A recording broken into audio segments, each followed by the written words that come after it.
नमस्कार, मैं हूं आपके साथ मोनिका गुप्ता और आप देख रहे हैं खबर उत्तराखंड। बुलेटिन की शुरुआत करेंगे खास खबरों के साथ। उत्तराखंड में मदरसों की गतिविधियों का सर्वे किया जाएगा। सीएम पुष्कर सिंह धामी ने इस मामले में बड़ा बयान जारी करते हुए कहा है कि सभी मदरसों का सर्वे किया जाएगा।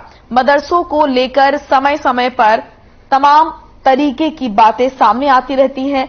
ऐसे में जांच होना आवश्यक है ताकि सच सामने आ सके।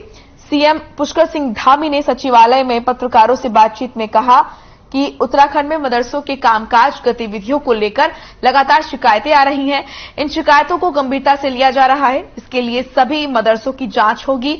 यूपी की तर्ज पर सभी मदरसों का सर्वे किया जाएगा। ऐसे में उत्तराखंड में भी मदरसों का सर्वे जरूरी हो गया है। इसके लिए जांच प्रक्रिया शुरू की जाएगी।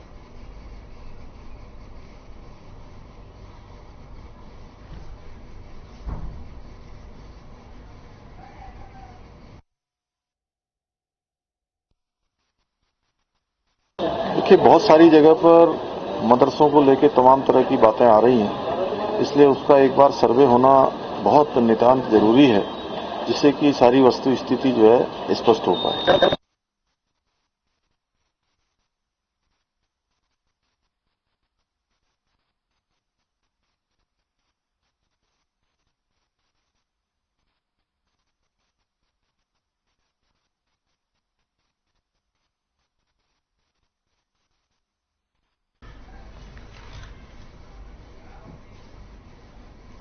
मुख्यमंत्री पुष्कर सिंह धामी ने देहरादून के अस्पताल का औचक निरीक्षण किया। इस दौरान उन्होंने अस्पताल के सभी वार्डों का निरीक्षण किया, साथ ही मरीजों से मुलाकात की और उनका हालचाल जाना। सीएम धामी ने कहा कि देहरादून अस्पताल एक बहुत बड़ा महत्वपूर्ण अस्पताल है और यहां सिर्फ उत्तराखंड ही नहीं बल्कि अन्य राज्यों से भी लोग इलाज के लिए आते हैं। इसलिए इस अस्पताल में बेहतर सुविधाएं मिले, जिसे लेकर उन्होंने यहां का निरीक्षण किया और अस्पताल में जो कमियां हैं उनको दूर करने की बात कही।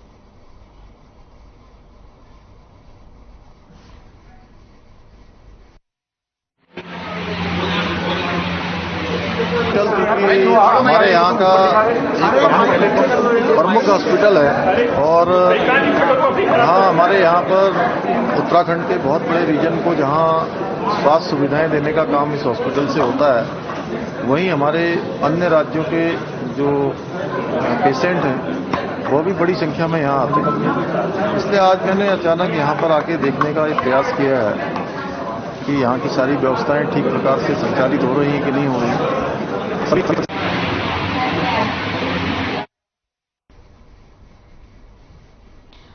उत्तराखंड कांग्रेस के प्रतिनिधिमंडल ने सचिवालय में मुख्यमंत्री पुष्कर सिंह धामी से मुलाकात की है।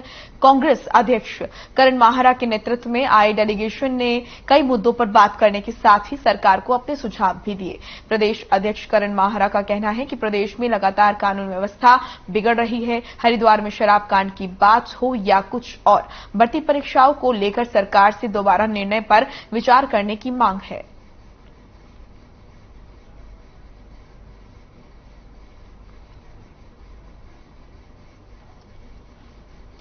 उत्तराखंड में हुए भर्ती घोटाले की सीबीआई जांच की मांग को लेकर युवा छात्र महा आक्रोश रैली निकालने की तैयारी में जुटते हुए दिखाई दे रहे हैं। इसको लेकर लालकुआं में युवा छात्र नेताओं ने एकजुट होकर हल्द्वानी में 14 सितंबर को महा आक्रोश रैली की तैयारियां की और वहीं लाल बहादुर शास्त्री महाविद्यालय में एकजुट होकर छात्रों ने भारी संख्या में हल्द्वानी कूच करने की बात कही है। उत्तराखंड युवा एकता मंच के पदाधिकारियों ने बताया कि रैली में कुमाऊं के सभी जिले में युवा शामिल होंगे। छात्र नेताओं ने कहा कि हल्द्वानी के बुद्ध पार्क में उत्तराखंड युवा एकता मंच, अधीनस्थ सेवा चयन आयोग, दरोगा भर्ती, वन दरोगा के साथ ही विधानसभा में नियुक्तियों में हुए भ्रष्टाचार से आक्रोशित होकर छात्र महारैली निकालने जा रहे हैं, जिसमें 10,000 से ऊपर छात्रों का बेरोजगार युवाओं के एकजुट होने की संभावना है। वहीं छात्र नेता पीयूष जोशी ने कहा कि पूरे प्रकरण की सीबीआई जांच होनी चाहिए। लिखा हुआ है सिविल सेवा की मैं तैयारी कर रहा हूँ। मैं प्रदेश के युवाओं को एक बात क्लियर कर देता हूँ कि यूके SSS की अगर भर्ती कराता तो 10वीं और 12वीं का सर्टिफिकेट उत्तराखंड वालों के लिए मैंडेटरी था वहाँ पर, तो उसमें कंपटीशन रहता प्रदेश भर का। अब यूके PCS जो भर्तियां कराएगा उनमें क्या होगा कि पूरे प्रदेश के नहीं पूरे देश के लोग जो है आंदोलन मतलब उसमें पार्टिसिपेट कर पाएंगे। पूरे छात्र संगठन एक होंगे और सारे युवा एक होंगे, पूरे जाती है तो हम पूरा उग्र आंदोलन करेंगे, विधानसभा घेराव करेंगे। अगर उसके बाद भी नहीं किया जाता हम दिल्ली संसद तक अगर हम उत्तराखंड ले सकते हैं, उत्तराखंड की लड़ाई लड़ सकते हैं, यूपी से अलग करा सकते हैं तो भ्रष्टाचार मुक्त उत्तराखंड भी बना सकते हैं। कहीं ना कहीं एक बड़ा झटका युवाओं को लग रहा है। क्यों? क्योंकि सबसे जो जरूरी है वो उनका फ्यूचर। जो का कार्यक्रम यह है कि 50 संगठन से बात हुई है तो कम से कम 15 से 20,000 ये स्टूडेंट के वहां पर पहुंचने की संभावना है। तो मेरा सभी जोड़ के विनम्र निवेदन है कि ये हमारी आपस की लड़ाई नहीं है, ये हम सब युवाओं की लड़ाई है। हाल ही में वक्फ बोर्ड के चेयरमैन शादाब शम्स का एक कंट्रोवर्शियल बयान सामने आया था, जिसमें उन्होंने कलियर क्षेत्र में मदरसों में हो रहे काले कारनामों के बारे में बताया। वहीं सीएम पुष्कर सिंह धामी ने इस मामले में बड़ा बयान जारी करते हुए कहा कि सभी मदरसों का सर्वे किया जाएगा। मदरसों को लेकर समय समय पर तमाम तरीके की बातें सामने आती रहती हैं, ऐसे में जांच होने की आवश्यकता है और ताकि सच सामने आ सके। विपक्ष ने भी इस बयान के चलते सरकार पर हमला बोल दिया। कांग्रेस प्रदेश अध्यक्ष करण मेहरा ने बीजेपी पर निशाना साधते हुए कहा कि इन 6 वर्षों में बीजेपी की सरकार ने कोई कार्यवाही क्यों नहीं की। और साथ ही शादाब शम्स को सुझाव देते हुए करण मेहरा ने कहा कि वो देश की छवि खराब करने वाले बयान देने का काम न करें।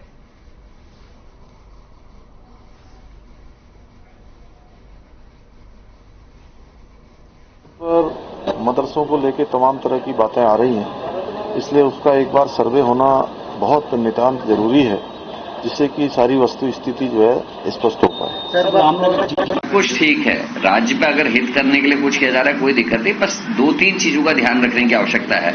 एक तो 6 वर्ष से भारतीय जनता पार्टी की सरकार इस राज्य में है, अगर वहां ड्रग्स फल फूल रहे हैं, वहां देव्यवहार हो रहा है, तो 6 साल से कार्रवाई क्यों नहीं की गई?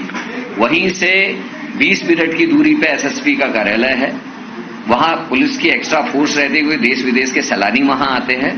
तो आगे देखिए, पीरांकन उत्तराखंड के हरिद्वार में स्थित साबिर पाक दरगाह पिरान कलियर को लेकर वक्फ बोर्ड के अध्यक्ष ने एक बेतुका बयान दिया है।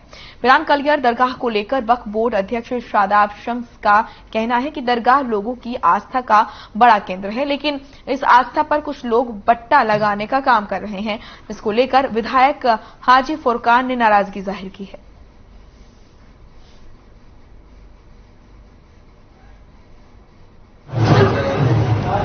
कलियर एक इंटरनेशनल जायरीनों का एक केंद्र है।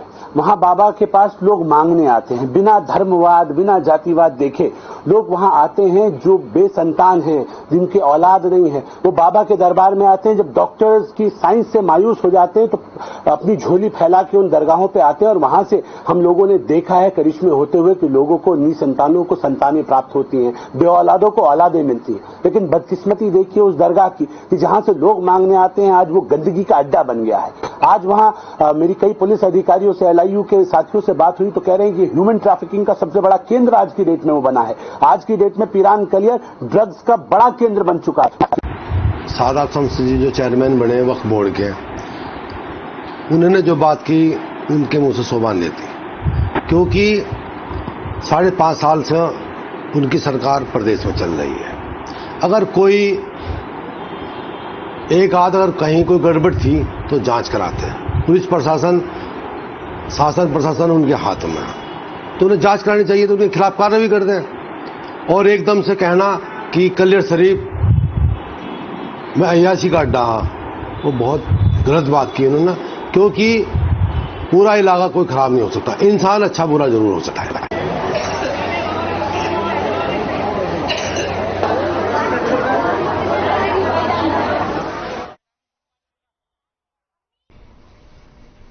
गोविंद बल्लभ पंत इंजीनियरिंग संस्थान के पूर्व रजिस्ट्रार संदीप कुमार को पुलिस ने देहरादून से गिरफ्तार किया है।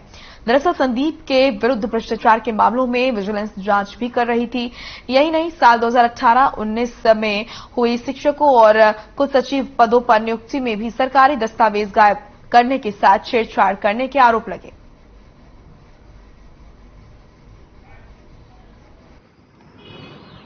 30/10/2021 को 409-407 में थाना पौड़ी पर दर्ज हुआ था और इनके खिलाफ घुड़दौड़ी से शिकायत थी कि ये भ्रष्टाचार में लिप्त हैं। तो उस पर तमाम दस्तावेजों को खंगाला गया, जिनसे कुछ इनसे दस्तावेज मांगे गए थे। इन्होंने वो दस्तावेज जो है प्रस्तुत नहीं किए हैं, जिस पर आज जिसके संबंध में श्रीमान डीजीपी महोदय ने एक एसआईटी गठित की थी।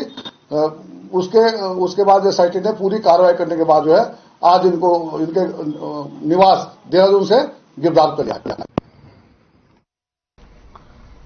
उत्तराखंड में अवैध खनन पर लगाम लगा रहा है वन विभाग। अवैध खनन करने वाले वाहनों को सीज कर कार्रवाई की जा रही है। प्रशासन की सख्ती से खनन माफियाओं में हड़कंप मचा हुआ है। वन विभाग की रेकी करने वालों पर भी कार्रवाई हो सकती है। बीती रात तराई पश्चिमी वन प्रभाग की टीम ने अवैध खनन कर रहे वाहनों को काशीपुर रेंज में रोक लिया। जैसे ही रोकने की खबर खनन माफियाओं को लगी तो खनन माफियाओं ने वन विभाग की टीम को घेर लिया और उनके साथ धक्का मुक्की करने लगे, जिसके बाद वन विभाग ने पुलिस की मदद ली। अब पूरे मामले की जांच की जा रही है। 3 वाहनों को अवैध खनन करते हुए पकड़ लिया गया है। वन विभाग की रेकी करने वालों पर भी जल्द कार्रवाई हो सकती है।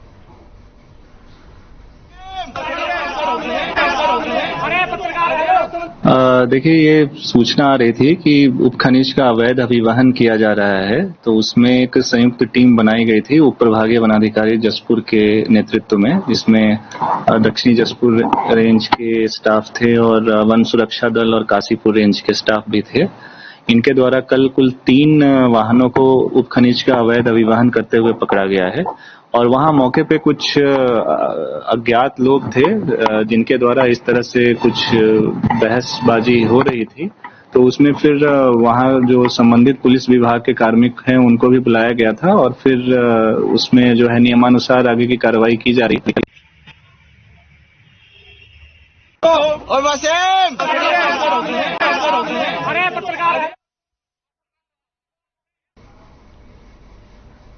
दिनेशपुर पुलिस ने कच्चे अवैध शराब बनाने वालों के खिलाफ छापेमारी की, जहां पुलिस ने मौके से 100 लीटर अवैध शराब और शराब बनाने वाले उपकरण को बरामद किया। इसके साथ ही पुलिस ने करीब 5000 लीटर लहन नष्ट किया। इस दौरान एसएचओ अनिल उपाध्याय ने कहा कि मुखबिर की सूचना पर गांव उदयनगर में अवैध शराब बनाए जाने की सूचना मिली थी, जिसके आधार पर पुलिस की टीम ने दबिश दी। हालांकि आरोपी भरत सिंह मौके से फरार हो गया। वहीं आरोपी के खिलाफ धारा 60 के तहत मामला दर्ज कर लिया गया है।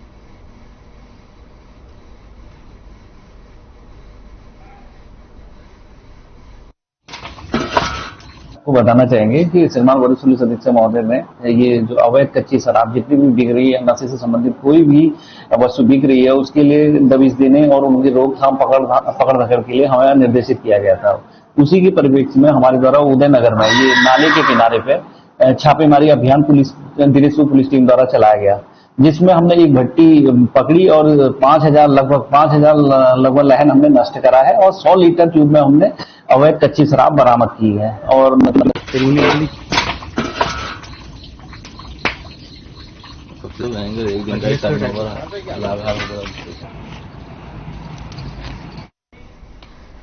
चलिए, इस वक्त की बड़ी खबर का रुख करेंगे चंपावत से। इस वक्त की बड़ी खबर आ रही है, लापता एसडीएम अनिल चन्याल का पता चला। प्रशासनिक अधिकारियों से किया संपर्क, स्वास्थ्य खराब होने की वजह से अचानक जाना पड़ा था। जिलाधिकारी नरेंद्र सिंह भंडारी ने दी इसकी जानकारी। बड़ी खबर आपके सामने चंपावत से, लापता एसडीएम अनिल चन्याल का पता चला। प्रशासनिक अधिकारियों से उन्होंने संपर्क किया, स्वास्थ्य खराब होने की वजह से अचानक उन्हें जाना पड़ा था। जिलाधिकारी नरेंद्र सिंह भंडारी ने इस बात की जानकारी दी। तो ये बड़ी खबर आपके सामने चंपावत से, लापता एसडीएम अनिल चन्याल का पता चला। प्रशासनिक अधिकारियों से उन्होंने संपर्क किया, स्वास्थ्य खराब होने की वजह से अचानक उन्हें जाना पड़ा। जिलाधिकारी ने इस बात की जानकारी दी। तो ये बड़ी खबर आपके सामने, लापता एसडीएम का पता चला। आपको बता दें कि लापता एसडीएम अनिल चन्यान ने अपने साथियों और अधिकारियों को, प्रशासनिक अधिकारियों को बताया कि स्वास्थ्य खराब होने की वजह से अचानक उन्हें जाना पड़ा था।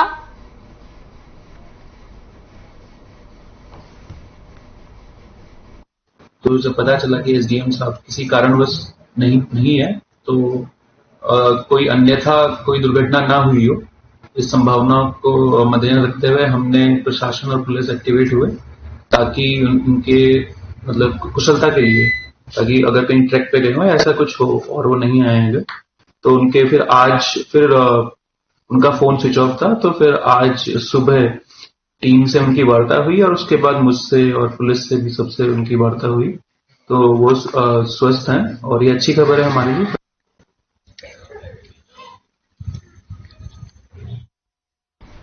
अल्मोड़ा में डंपर की चपेट में आने से एक युवक की दर्दनाक मौत हो गई। बताया जा रहा है कि युवक बाइक से स्कूल जा रहा था, उसी दौरान डंपर ने बाइक को टक्कर मार दी, जिसके बाद युवक की मौके पर ही मौत हो गई।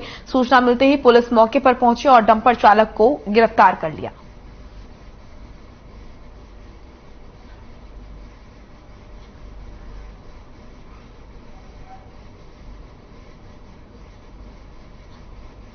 अभी मालूम चला है कि पांडे खोला में एक डंपर चालक और एक बाइक में एक्सीडेंट हुआ है, जिसमें कि किसी किशोर की मृत्यु हो गई है।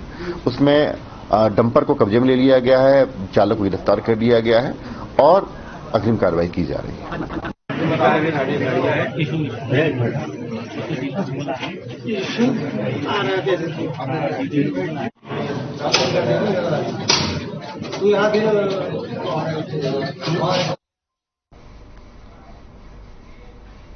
चलिए अब खबर सितारगंज से है, जहां एक व्यक्ति को करंट लगने से मौत उसकी हो गई।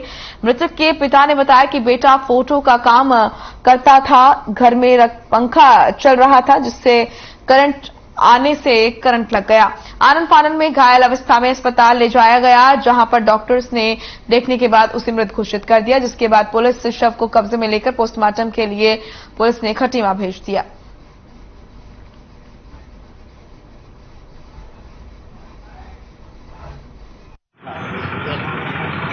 वो 1 नंबर गया था कल शाम 4 बजे लगभग। 1 नंबर जाके वहां से मीट खरीद के ले आया कि घर पे पुत्रवधू को बनाने के लिए दिया। तो पुत्रवधू खाना बना रही थी, इतने में पानी चाहिए था, पानी लेने नल पे आया, देखा यहाँ पर गिर गया, घर पे गिरा हुआ पड़ा था। तो फिर उसका तार हटवाया, पंखा उसको सीने में पड़ा हुआ था, तार हटवा के पंखा हटवा के फिर चिल्लाने लगा कि क्या हो गया, आओ इधर आओ, देखो क्या हो गया। तो फिर हम लोग आया, हम लोग आने के बाद फिर उसको उठाया, देखा कुछ नहीं है, सड़ा मरने के लायक हो गया।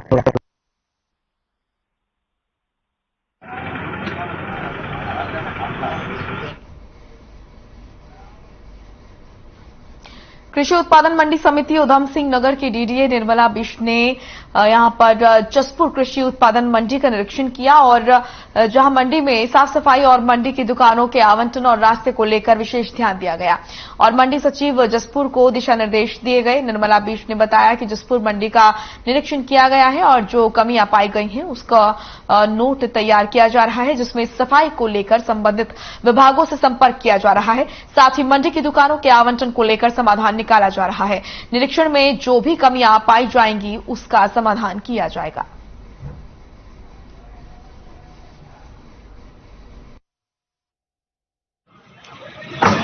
प्रातःकालीन हमारे मंडी समिति जसपुर की मंडी का निरीक्षण किया गया और निरीक्षण के दौरान जो कमियां पाई गई हैं उसका एक विस्तृत नोट तैयार किया जा रहा है और मौके पर सचिव भी उपस्थित थी हमारे साथ। तो जो कमियां जैसे सफाई को लेकर है या वकीलों के चैम्बर्स हमने देखा कि जगह जगह पर अनियमित तरीके से और अनियोजित तरीके से बने हुए हैं, तो उनके लिए भी संबंधित विभागों से संपर्क करके एक प्रॉपर वे में उन्हें एक जगह पर बैठाने के लिए कहा गया है।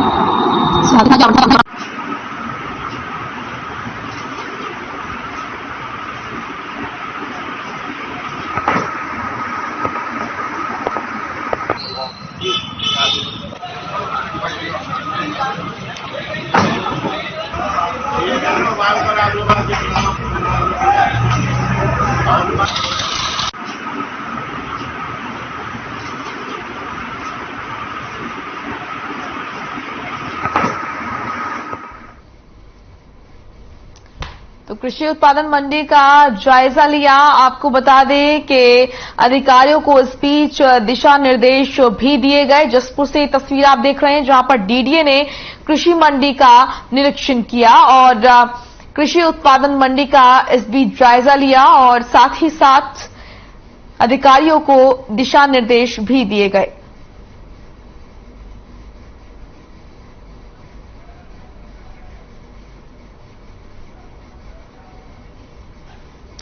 देहरादून में राज्य लोक सेवा आयोग समूह ग की 23 भर्ती परीक्षाओं का कैलेंडर एक हफ्ते में जारी होगा।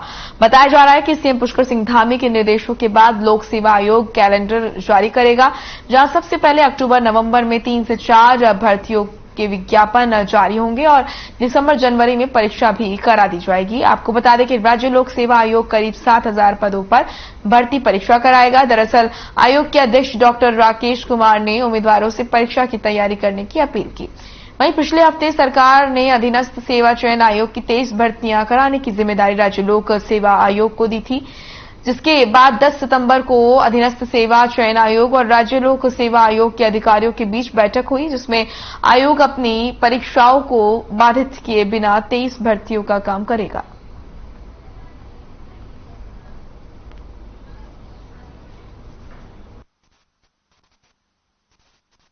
हमने पहले ही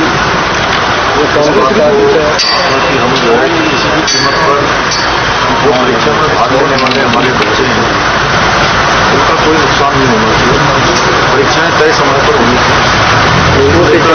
मंत्रिमंडल ने फैसला किया और हमारे लोक सेवा आयोग के अध्यक्ष ने कैलेंडर जारी करने के लिए जो है अपनी सारी तैयारियां पूरी कर ली। जल्दी ही कैलेंडर जो है हमारा जारी होने वाला है। एक सप्ताह में कैलेंडर जारी हो जाएगा उनका लोक सेवा आयोग का।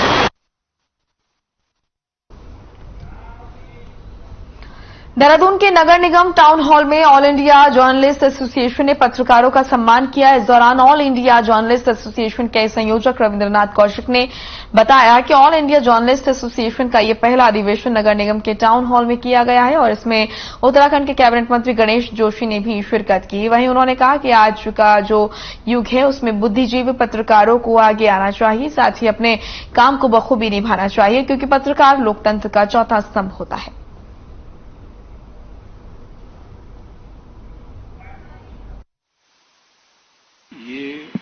All media journalist association Uttarakhand का पहला अधिवेशन है। अभी तक हम सब लोग जो है national union of journalist Uttarakhand का मैं महामंत्री था। ब्रजेंद्र हर्ष जी उसके अध्यक्ष थे, गुलशन नैयर जी उसके कार्यकारी अध्यक्ष थे। तो हुआ ये कि नेशनल यूनियन ऑफ जर्नलिस्ट में दिल्ली से लेकर के और देहरादून तक विभाजन हो गए। जब संगठन खंड खंड होता है तो वो कमजोर हो जाता है। उत्तराखंड हाईकोर्ट ने नैनीताल के पंगुट के नैना देवी पक्षी संरक्षण रिजर्व फॉरेस्ट में बिल्डर की तरफ से की गई जनहित याचिका पर सुनवाई हुई, जिसमें राज्य सरकार से किसी भी प्रकार के निर्माण पर रोक लगाने के निर्देश जारी किए गए हैं और साथ में बिल्डर को नोटिस जारी कर जवाब देने के लिए भी कहा गया है। आपको बता दें कि बदलाकोट के ग्राम प्रधान ललित चंद्र आर्य ने उच्च न्यायालय में जनहित याचिका दायर की थी।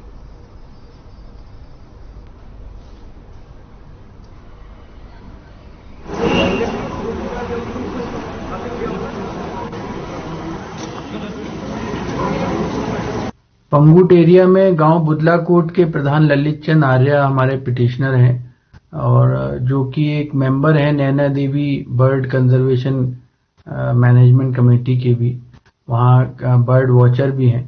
उनकी तरफ से एक आज पब्लिक इंटरेस्ट पिटिशन हमने लगाई थी और उसमें एक कोर्ट के सामने कंप्लेंट रखी गई है कि कुछ बिल्डर जो हैं वहाँ पे सड़क मोटर रोड का निर्माण कर रहे हैं, जो कि एक रिजर्व फॉरेस्ट एरिया है। तो जो ये एक बर्ड कॉरिडोर है और वहाँ पे बर्ड्स के लिए एक रिजर्व भी बनाया गया है।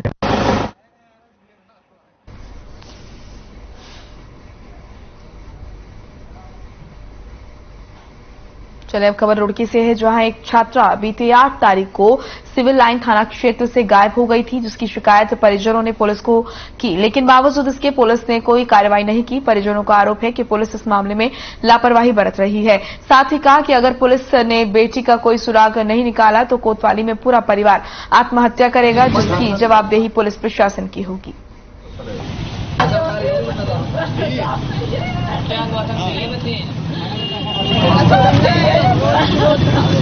8 तारीख से लापता है। मेथोडिस्ट कॉलेज में पढ़ती थी। 1:30 बजे लड़की ने मेरे पास फोन भी करा, पापा लेने आ जाओ। मैं किसी कारण नहीं आ पाया, लड़की घर नहीं पहुंची, तो घर से फोन आया कि लड़की लापता है। हमने आए यहाँ पे सिविल लाइन थाने में इतला दी, और जी कोई भी पुलिस वाला, हमने बताया जी लड़की लापता है, कोई भी पुलिस वाला हमारे साथ नहीं गया। और जी फिर हमने सिविल लाइन का एक कैमरे में चेक किया, जो गंग नहर इस पे गंगा ब्रिज के पास है पेट्रोल पंप, इनका कैमरा हमने चेक करा, वो लड़की पैदल पैदल हमारी जा रही है। फिर आगे हमें किसी दुकान वाले ने कोई कैमरा रात को नहीं दिखाया। और मेरे बच्चे भी, मैं भी आत्महत्या करूँ सर, मैं भी बहुत बीमार हूँ। चलिए फिलहाल खबर उत्तराखंड में इतना ही। आप देखते रहिए हर खबर। नमस्कार।